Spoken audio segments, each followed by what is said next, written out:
أعوذ بالله من الشيطان الرجيم. بسم الله الرحمن الرحيم.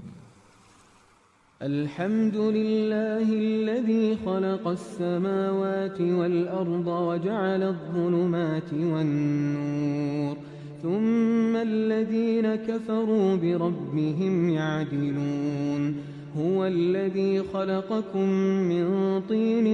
ثم قضى أجلا وأجل مسمى عنده ثم أنتم تمترون. وهو الله في السماوات وفي الأرض يعلم سركم وجهركم ويعلم ما تكسبون. وما تأتيهم من آية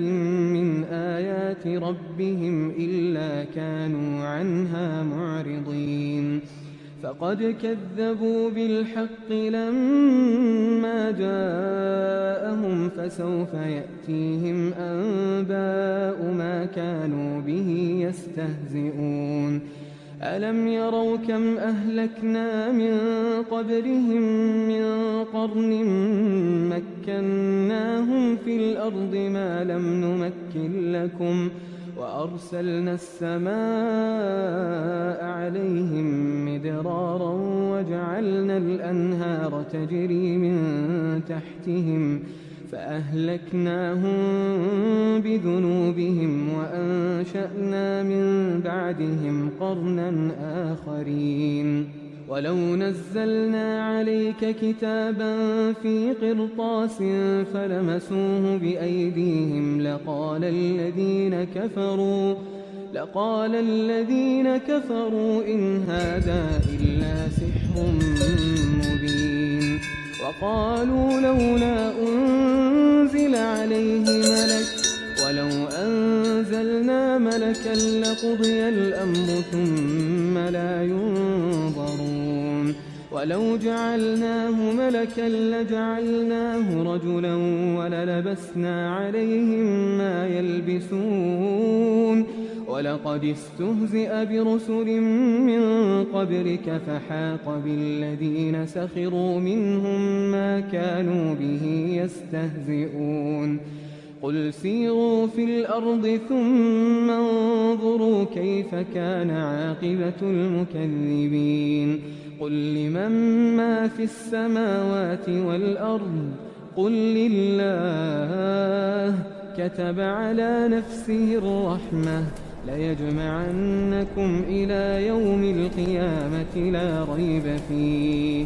الذين خسروا أنفسهم فهم لا يؤمنون. وله ما سكن في الليل والنهار وهو السميع العليم. قل أغير الله أتخذ وليا فاطر السماوات والأرض وهو يطعم ولا يطعم. قل إني أمرت أن أكون أول من أسلم ولا تكونن من المشركين. قل إني أخاف إن عصيت ربي عذاب يوم عظيم. من يصرف عنه يومئذ فقد رحمه وذلك الفوز المبين. وإن يمسسك الله بضر فلا كاشف له إلا هو، وإن يمسسك بخير فهو على كل شيء قدير. وهو القاهر فوق عباده وهو الحكيم الخبير. قل أي شيء أكبر شهادة؟ قل الله شهيد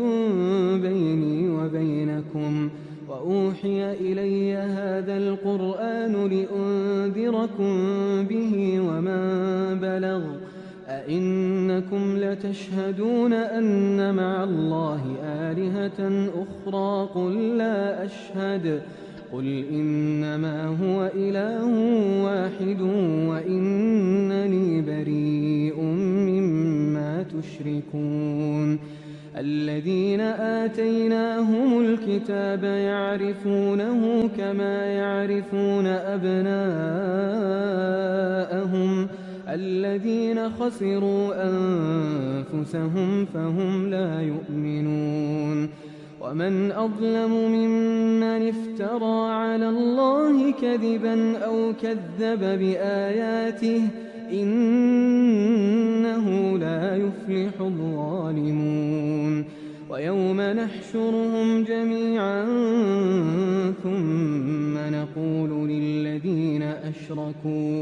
ثم نقول للذين أشركوا أين شركاؤكم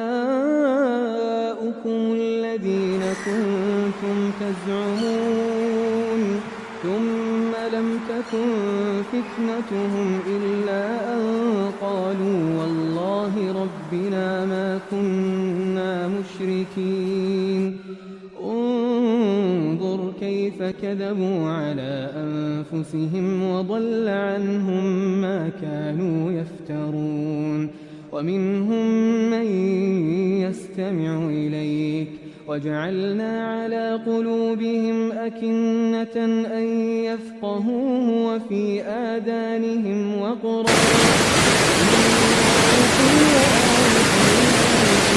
بها حتى إذا جاءوك يجادلونك يقول الذين كفروا إن هذا إلا أساطير الأولين وهم ينهون عنه وينأون عنه وإن يهلكون إلا أنفسهم وما يشعرون ولو ترى إذ وقفوا على النار فقالوا يا ليتنا نرد ولا نكذب بآيات ربنا ونكون من المؤمنين بل بدا لهم ما كانوا يخفون من قبل ولو ردوا لعادوا لما نهوا عنه وإنهم لكاذبون وقالوا إن هي إلا حياتنا الدنيا وما نحن بمبعوثين ولو ترى إذ وقفوا على ربهم قال أليس هذا بالحق قالوا بلى وربنا قال فذوقوا العذاب بما كنتم تكفرون قد خسر الذين كذبوا بلقاء الله حتى إذا جاءتهم الساعة بغتة قالوا يا حسرتنا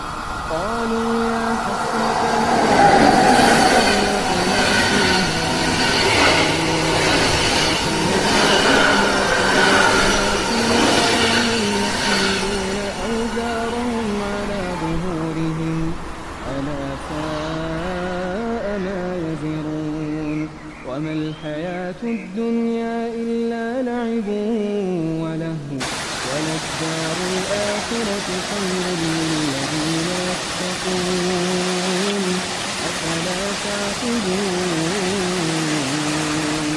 قد نعلم إنه ليحزنك الذي يقولون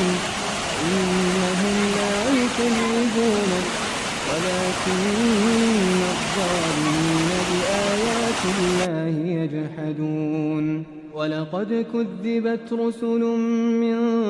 قبلك فصبروا على ما كذبوا وأوذوا حتى أتاهم نصرنا ولا مبدل لكلمات الله ولقد جاءك من نبأ المرسلين وإن كان كبر عليك إعراضهم فإن استطعت أن تبتغي نفقا في الأرض أو سلما في السماء فتأتيهم بآية ولو شاء الله لجمعهم على الهدى فلا تكونن من الجاهلين إنما يستجيب الذين يسمعون والموتى يبعثهم الله ثم إليه يرجعون وقالوا لولا نزل عليه آية من ربه قل إن الله قادر على أن ينزل آية ولكن أكثرهم لا يعلمون وما من دابة في الأرض ولا طائر يطير بجناحيه إلا أمم أمثالكم ما فرطنا في الكتاب من شيء ثم إلى ربهم يحشرون والذين كذبوا بآياتنا صم وبكم في الظلمات من يشاء الله يضلله ومن يشاء يجعله على صراط مستقيم قل أرأيتكم إن أتاكم عذاب الله أو أتتكم الساعة أغير الله تدعون إن كنتم صادقين بل إياه تدعون فيكشف ما تدعون إليه إن شاء وتنسون ما تشركون ولقد أرسلنا إلى أمم من قبلك فأخذناهم بالبأساء والضراء لعلهم يتضرعون فلولا إذ جاءهم بأسنا تضرعوا ولكن قست قلوبهم وزين لهم الشيطان ما كانوا يعملون فلما نسوا ما ذكروا به فتحنا عليهم أبواب كل شيء حتى إذا فرحوا بما أوتوا أخذناهم بغتة فإذا هم مبلسون فقطع دابر القوم الذين ظلموا والحمد لله رب العالمين قل أرأيتم إن أخذ الله سمعكم وأبصاركم وختم على قلوبكم من إله غير الله يأتيكم به انظر كيف نصرف الآيات ثم هم يصدفون قل أرأيتكم إن أتاكم عذاب الله بغتة أو جهرة هل يهلك إلا القوم الظالمون وما نرسل المرسلين إلا مبشرين ومنذرين فمن آمن وأصلح فلا خوف عليهم ولا هم يحزنون والذين كذبوا بآياتنا يمسهم العذاب بما كانوا يفسقون قل لا أقول لكم عندي خزائن الله ولا أعلم الغيب ولا أقول لكم إني ملك إن أتبع إلا ما يوحى إلي قل هل يستوي الأعمى والبصير أفلا تتفكرون وأنذر به الذين يخافون أن يحشروا إلى ربهم ليس لهم من دونه ولي ولا شفيع لعلهم يتقون ولا تطرد الذين يدعون ربهم بالغداة والعشي يريدون وجهه ما عليك من حسابهم من شيء وما من حسابك عليهم من شيء فتطردهم فتكون من الظالمين وكذلك فتنا بعضهم ببعض ليقولوا أهؤلاء من الله عليهم من بيننا أليس الله بأعلم بالشاكرين وإذا جاءك الذين يؤمنون بآياتنا فقل سلام عليكم كتب ربكم على نفسه الرحمة أنه من عمل منكم سوءا بجهالة ثم تاب من بعده وأصلح فأنه غفور رحيم. وكذلك نفصل الآيات ولتستبين سبيل المجرمين. قل إني نهيت أن أعبد الذين تدعون من دون الله قل لا أتبع أهواءكم قد ضللت إذا وما أنا من المهتدين. قل إني على بينة من ربي وكذبتم به ما عندي ما تستعجلون به إن الحكم إلا لله يقص الحق وهو خير الفاصلين. قل لو أن عندي ما تستعجلون به لقضي الأمر بيني وبينكم والله أعلم بالظالمين. وعنده مفاتح الغيب لا يعلمها إلا هو ويعلم ما في البر والبحر وما تسقط من ورقة إلا يعلمها ولا حبة في ظلمات الأرض ولا رطب ولا يابس إلا في كتاب مبين. وهو الذي يتوفاكم بالليل ويعلم ما جرحتم بالنهار ثم يبعثكم فيه ليقضى أجل مسمى ثم إليه مرجعكم ثم ينبئكم بما كنتم تعملون. وهو القاهر فوق عباده ويرسل عليكم حفظة حتى إذا جاء أحدكم الموت توفته رسلنا وهم لا يفرطون. ثم ردوا إلى الله مولاهم الحق ألا له الحكم وهو أسرع الحاسبين. قل من ينجيكم من ظلمات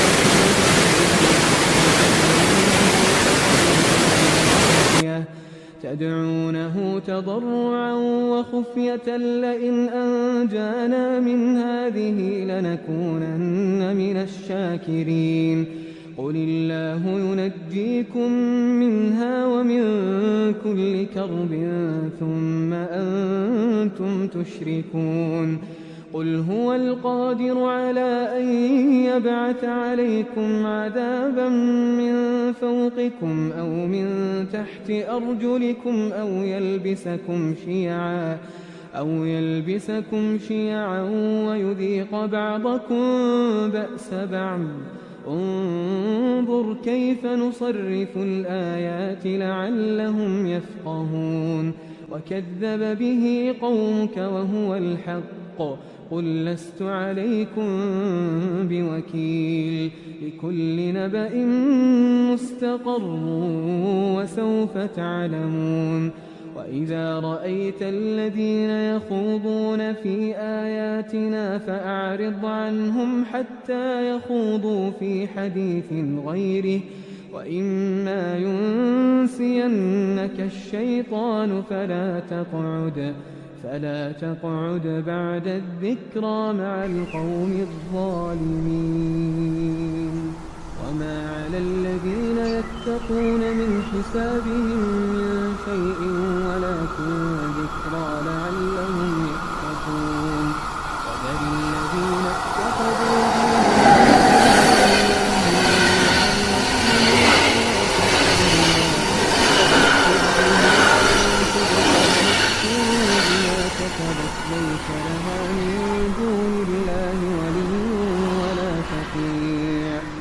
ليس لها من دون الله ولي ولا شفيع وإن تعدل في عدل لا يؤخذ منها. أولئك الذين أبسلوا بما كسبوا لهم شراب من حميم وعذاب أليم بما كانوا يكفرون. قل أندعو من دون الله ما لا ينفعنا ولا يضرنا ونرد على أعقابنا كالذي استهوته الشياطين في الأرض حيران له أصحاب يدعونه إلى الهدى ائتنا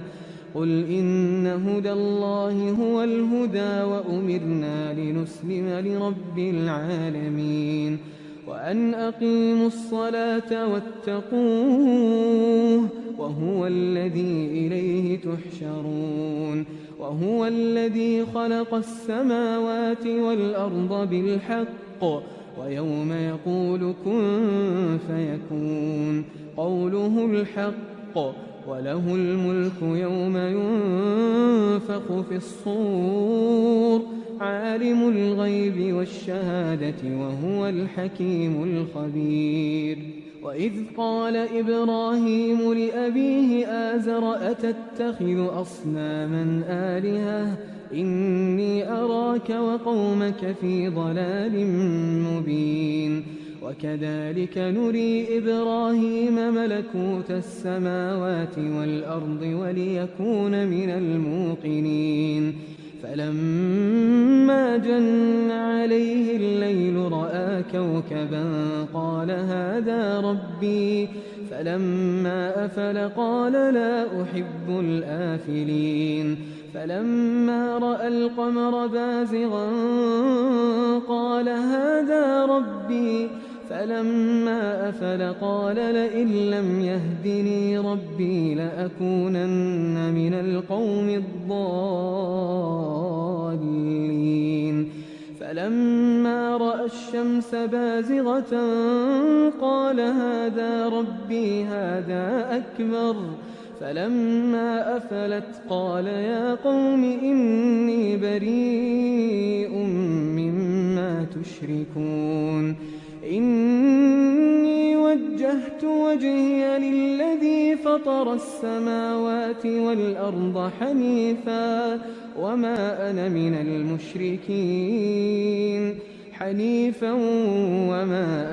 المشركين وحاجه قومه قال أتحاجوني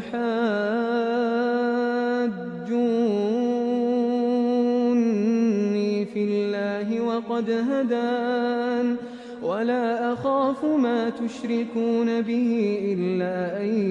يشاء ربي شيئا وسع ربي كل شيء علما أفلا تتذكرون وكيف أخاف ما أشركتم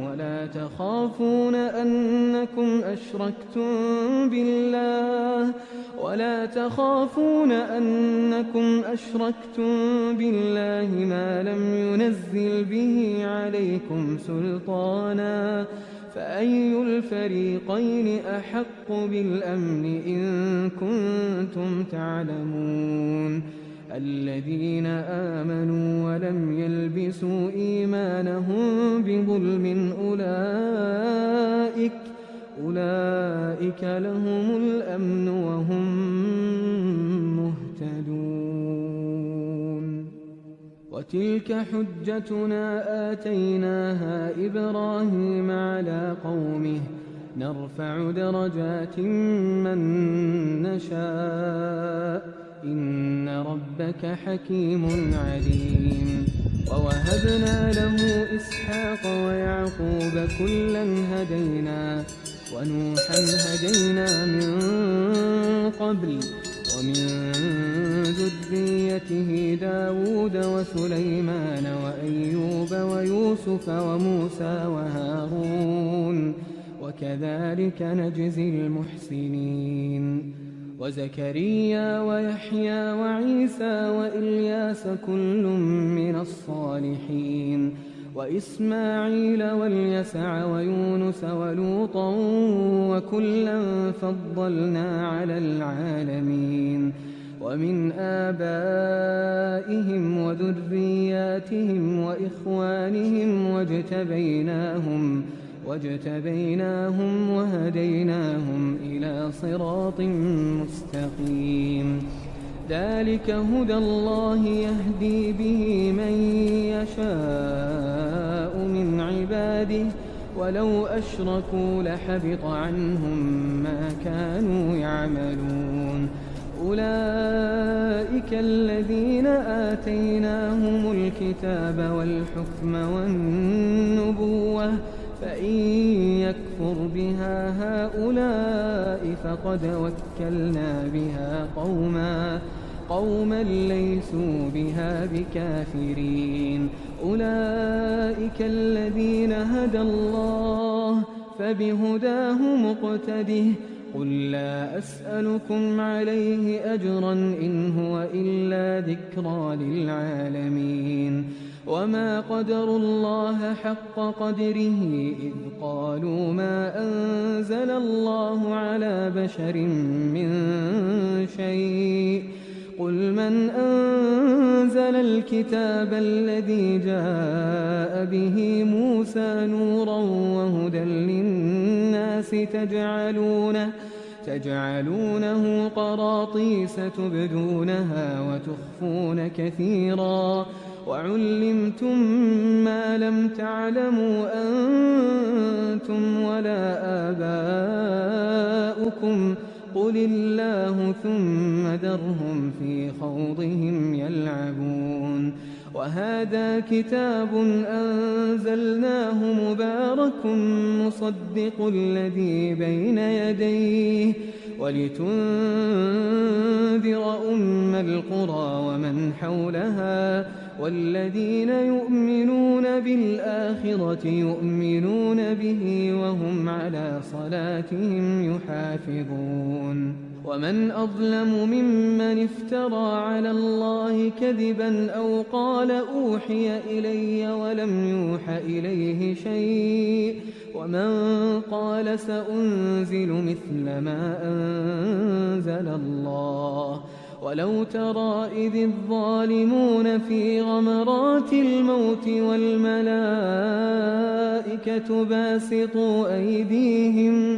والملائكة باسطوا أيديهم أخرجوا أنفسكم اليوم تجزون عذاب الهون بما كنتم تقولون على الله غير الحق وكنتم عن آياته تستكبرون ولقد جئتمونا فرادا كما خلقناكم أول مرة وتركتم ما خولناكم وراء ظهوركم وما نرى معكم شفعاءكم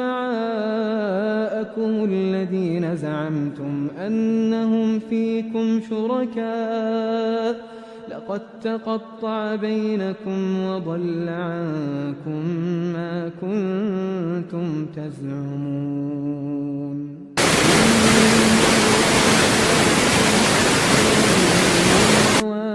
يخرج الحي من الميت ومخرج الميت من الحي ذلكم الله فأنى تؤفكون فالق الإصباح وجعل الليل سكنا والشمس والقمر حسبانا ذلك تقدير العزيز العليم وهو الذي جعل لكم النجوم لتهتدوا بها في ظلمات البر والبحر قد فصلنا الآيات لقوم يعلمون وهو الذي أنشأكم من نفس واحدة فمستقر ومستودع قد فصلنا الآيات لقوم يفقهون وهو الذي أنزل من السماء ماء فأخرجنا به نبات كل شيء فأخرجنا منه خضرا نخرج منه حبا متراكبا ومن النخل من طلعها قنوان دانية وجنات من أعناب والزيتون والرمان مشتبها وغير متشابه انظروا إلى ثمره إذا أثمر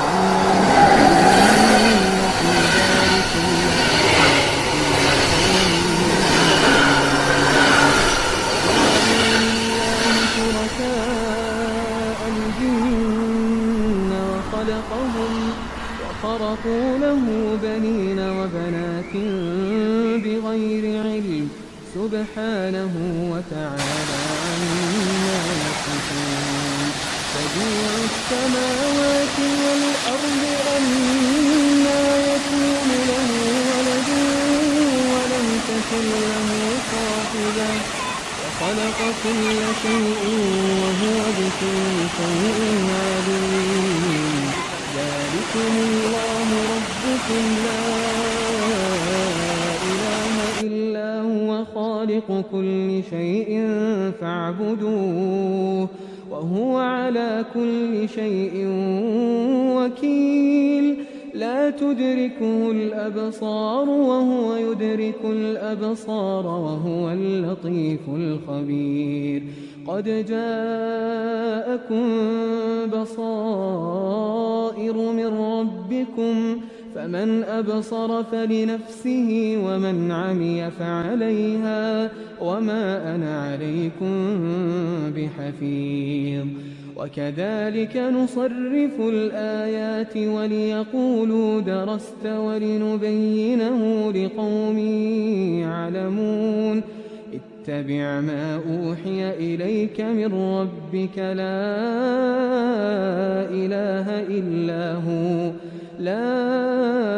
إله إلا هو وأعرض عن المشركين ولو شاء الله ما أشركوا وما جعلناك عليهم حفيظا وما أنت عليهم بوكيل ولا تسبوا الذين يدعون من دون الله فيسبوا الله عدوا بغير علم كذلك زينا لكل أمة عملهم ثم إلى ربهم مرجعهم فينبئهم بما كانوا يعملون وأقسموا بالله جهد أيمانهم لئن جاءتهم آية ليؤمنن بها قل إنما الآيات عند الله وما يشعركم أنها إذا جاءت لا يؤمنون ونقلب أفئدتهم وأبصارهم كما لم يؤمنوا به أول مرة وندرهم في طغيانهم يعمهون ولو أننا نزلنا إليهم الملائكة وكلمهم الموتى وحشرنا عليهم كل شيء قبلا ما كانوا ليؤمنوا إلا أن يشاء الله ولكن أكثرهم يجهلون وكذلك جعلنا لكل نبي عدوا شياطين الإنس والجن يوحي بعضهم إلى بعض زخرف القول غرورا ولو شاء ربك ما فعلوه فذرهم وما يفترون ولتصغى إليه أفئدة الذين لا يؤمنون بالآخرة وليرضوه وليقترفوا ما هم مقترفون أفغير الله أبتغي حكما وهو الذي أنزل إليكم الكتاب مفصلا والذين آتيناهم الكتاب يعلمون أنه منزل من ربك بالحق فلا تكونن من الممترين وتمت كلمة ربك صدقا وعدلا لا مبدل لكلماته وهو السميع العليم وإن تطع أكثر من في الأرض يضلوك عن سبيل الله إن يتبعون إلا الظن وإن هم إلا يخرصون إن ربك هو أعلم من يضل عن سبيله وهو أعلم بالمهتدين فكلوا مما ذكر اسم الله عليه إن كنتم بآياته مؤمنين. وما لكم ألا تأكلوا مما ذكر اسم الله عليه وقد فصل لكم ما حرم عليكم إلا ما اضطررتم إليه وإن كثيرا ليضلون بأهوائهم بغير علم إن ربك هو أعلم بالمعتدين. وذروا ظاهر الإثم وباطنه إن الذين يكسبون الإثم سيجزون بما كانوا يقترفون. ولا تأكلوا مما لم يذكر اسم الله عليه وإنه لفسق وإن الشياطين ليوحون إلى أوليائهم ليجادلوكم وإن أطعتموهم إنكم لمشركون. أومن كان ميتا فأحييناه وجعلنا له نورا يمشي به في الناس كمن مثله في الظلمات ليس بخارج منها كذلك زين للكافرين ما كانوا يعملون. وكذلك جعلنا في كل قرية أكابر مجرميها ليمكروا فيها وما يمكرون إلا بأنفسهم وما يشعرون. وإذا جاءتهم آية قالوا لن نؤمن حتى نؤتى مثل ما أوتي رسل الله أعلم حيث يجعل رسالته سيصيب الذين أجرموا صغار عند الله وعذاب شديد بما كانوا يمكرون. فمن يرد الله أن يهديه يشرح صدره للإسلام ومن يرد أن يضله يجعل صدره ضيقا حرجا كأنما يصعد في السماء كذلك يجعل الله الرجس على الذين لا يؤمنون. وهذا صراط ربك مستقيما قد فصلنا الآيات لقوم يذكرون. لهم دار السلام عند ربهم وهو وليهم بما كانوا يعملون. ويوم يحشرهم جميعا يا معشر الجن قد استكثرتم من الإنس وقال أولياؤهم من الإنس ربنا استمتع بعضنا ببعض وبلغنا أجلنا الذي أجلت لنا قال النار مثواكم خالدين فيها إلا ما شاء الله إن ربك حكيم عليم. وكذلك نولي بعض الظالمين بعضا بما كانوا يكسبون. يا معشر الجن والإنس ألم يأتكم رسل منكم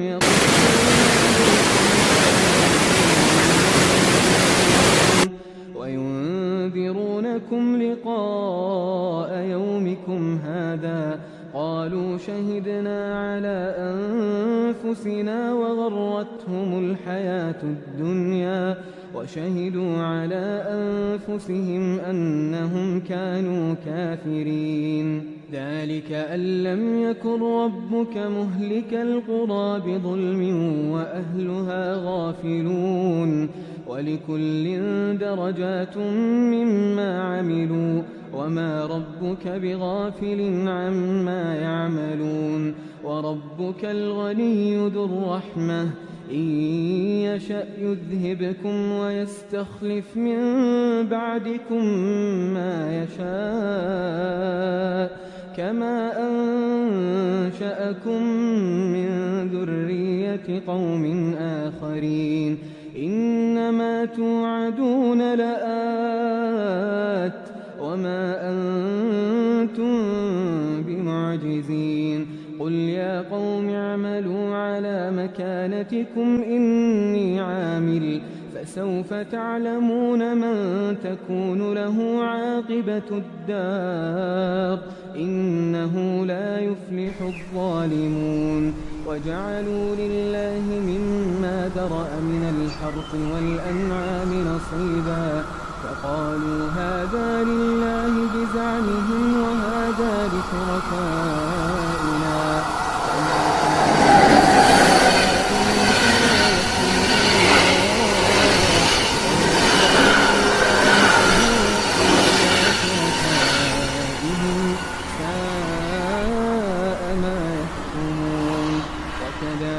زين لكثير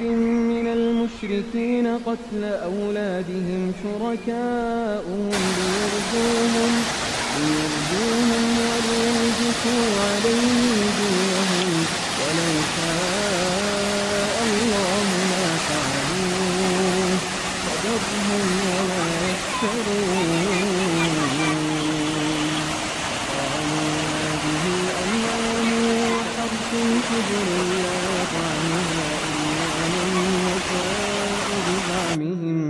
وأنعام حرمت ظهورها وأنعام لا يذكرون اسم الله عليها افتراء عليه سيجزيهم بما كانوا يفترون وقالوا ما في بطون هذه الأنعام خالصة لذكورنا ومحرم على أزواجنا وإن يكن ميتة فهم فيه شركاء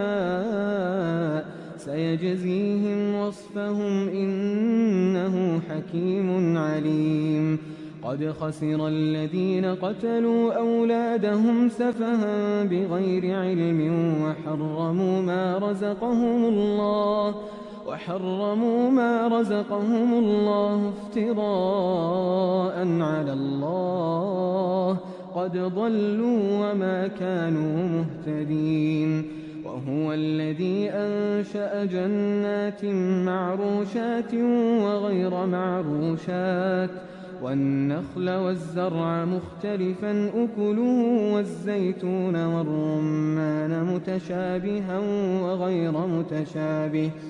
كلوا من ثمره إذا أثمر وآتوا حقه يوم حصاده ولا تسرفوا إنه لا يحب المسرفين ومن الأنعام حمولة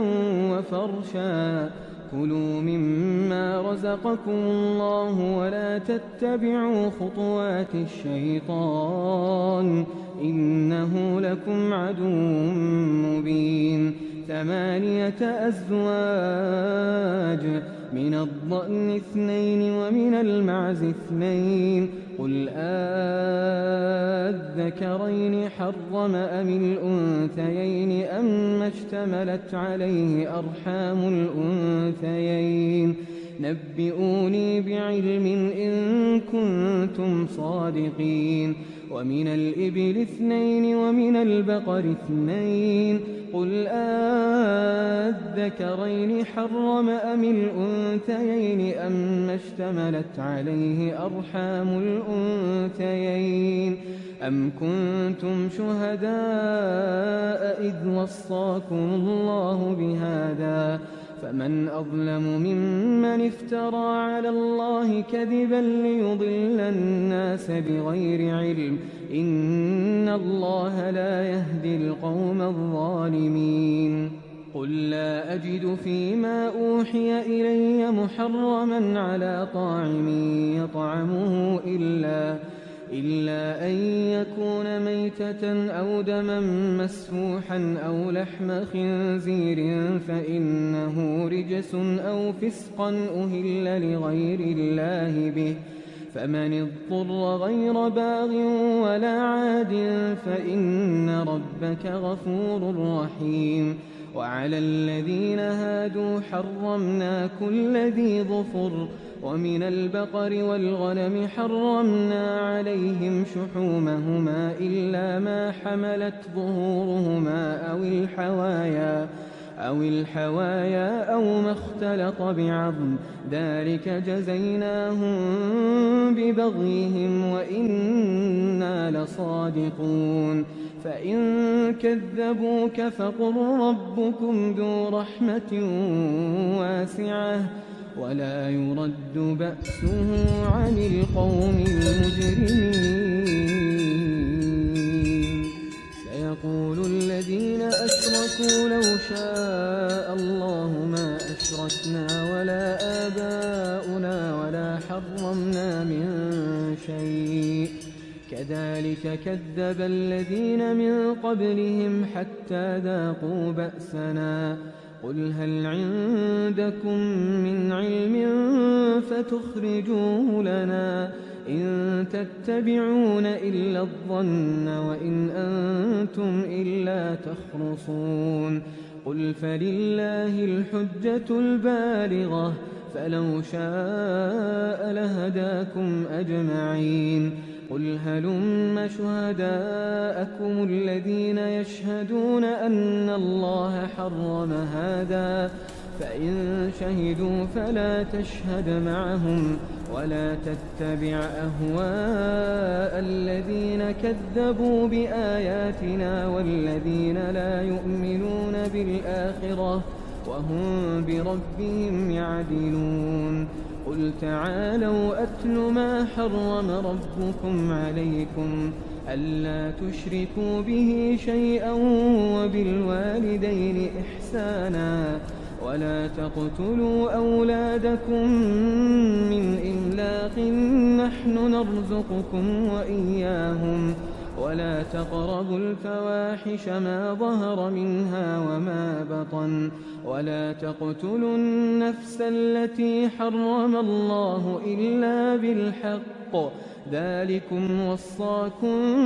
به لعلكم تعقلون ولا تقربوا مال اليتيم إلا بالتي هي أحسن حتى يبلغ أشده وأوفوا الكيل والميزان بالقسط لا نكلف نفسا إلا وسعها وإذا قلتم فاعدلوا ولو كان ذا قربى وبعهد الله أوفوا ذلكم وصاكم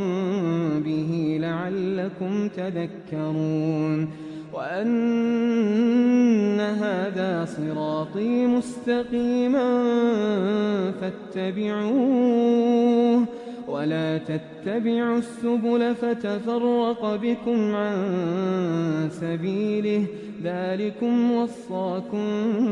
به لعلكم تتقون ثم آتينا موسى الكتاب تماما على الذي أحسن وتفصيلا لكل شيء وهدى ورحمة لعلهم بلقاء ربهم يؤمنون وهذا كتاب أنزلناه مبارك فاتبعوه واتقوا لعلكم ترحمون أن تقولوا إنما أنزل الكتاب على طائفتين من قبلنا وإن كنا عن دراستهم لغافلين أو تقولوا لو أنا أنزل علينا الكتاب لكنا أهدى منهم فقد جاءكم بينة من ربكم وهدى ورحمة فمن أظلم ممن كذب بآيات الله وصدف عنها سنجزي الذين يصدفون عن آياتنا سوء العذاب بما كانوا يصدفون هل ينظرون إلا أن تأتيهم الملائكة أو يأتي ربك أو يأتي بعض آيات ربك يوم يأتي